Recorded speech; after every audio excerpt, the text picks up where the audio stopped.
Je m'appelle Judith Hugo, j'ai 52 ans, je suis mariée, j'ai 2 filles. Je travaille chez Josse depuis une vingtaine d'années et j'habite à la campagne sur les hauteurs de Malmedy avec mon chien et des chevaux, des poneys.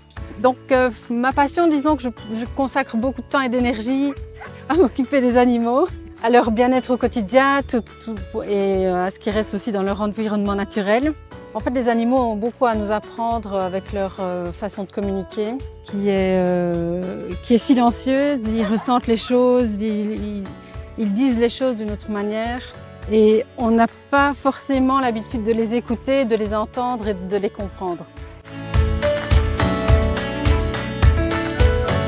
En fait, cet attachement est plutôt récent, mais j'ai quand même toujours été à l'aise avec les animaux, soit des animaux de compagnie ou les animaux d'élevage. J'ai toujours habité à la campagne où les animaux, les chiens, les chats, les vaches, tout faisait partie du paysage en fait. Alors mes filles, quand elles étaient petites, elles ont fait de l'équitation, comme beaucoup de filles de leur âge. Et à force de fréquenter les manèges, on s'est rendu compte qu'on n'était pas trop en accord avec la façon de traiter les animaux dans les manèges. Ils sont dans des box tout petits, ils ont tout le temps quelqu'un sur le dos, ils mangent que 3 fois par jour.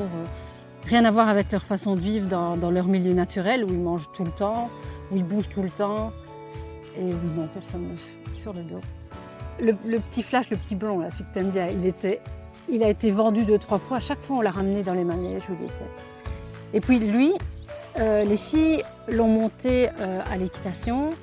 Et en fait, comme il a beaucoup de caractère, il se faisait taper dessus tout le temps. J'étais chercher le gars qui s'occupe du manège et je lui ai dit, moi, j'achète ton cheval, je veux plus qu'on le monte. Et c'est comme ça que je me suis dit. Du coup, on a eu un cheval et puis les 2 petits poneys et je les ai sortis de la chaîne alimentaire en fait officiellement. Parce qu'en fait si on ne les sort pas de la chaîne, d'office ils y sont. Et alors après, avec toute la famille, on a décidé, pour ne pas faire de distinction entre un animal ou un autre, on a décidé d'être végétarien pour ne plus faire de distinction et ne pas donner des avantages à certains et pas à d'autres, quoi.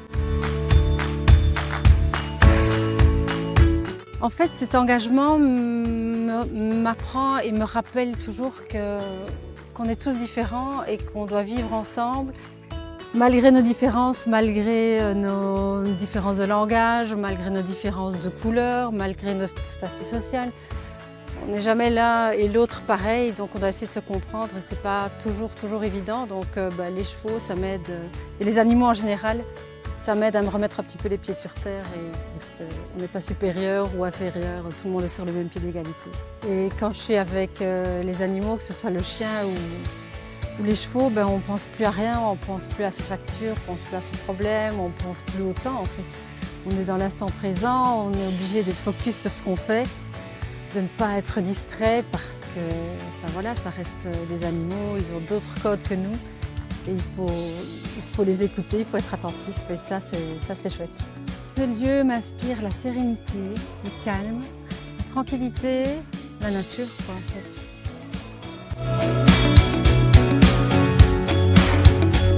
Alors une petite anecdote, c'est qu'un jour j'arrive à la barrière comme tous les soirs, je viens m'occuper des chevaux. Et en fait Bueno était là, il m'attendait, je voyais qu'il était super nerveux. Je me dis ok, je rentre et il m'entraîne vers le dessus du champ et où Kadjar était là en train de fixer en contrebas, le champ en contrebas. Donc j'arrive, je suis le regard de Kadjar et qu'est-ce que je vois? Je vois les 2 petits qui s'étaient faufilés en dessous de la barrière et qui étaient en train de se goinfrer. Et ils étaient partis, ils avaient filé, ils étaient en train de se goinfrer. Alors les 2 chevaux sont venus me chercher en fait pour que j'aille les récupérer, quoi. Donc c'est un bel exemple de communication silencieuse et très très efficace.